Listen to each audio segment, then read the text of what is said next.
আমার কাছে তোমার লেখা কোনো চিঠি নেই, কোনো প্রতিশ্রুতি নেই।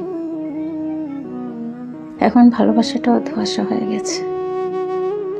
সেবার শীত গেল, বসন্ত এলো, আরো শত সহস্র বসন্ত কেটে যাবে। আমি একটা তুমিহীন জীবন কাটাবো। ইমেলের যুগে আমি বেমানভাবে চিঠির অপেক্ষায় থাকি। হয়তো তুমি পাঠিয়েছ,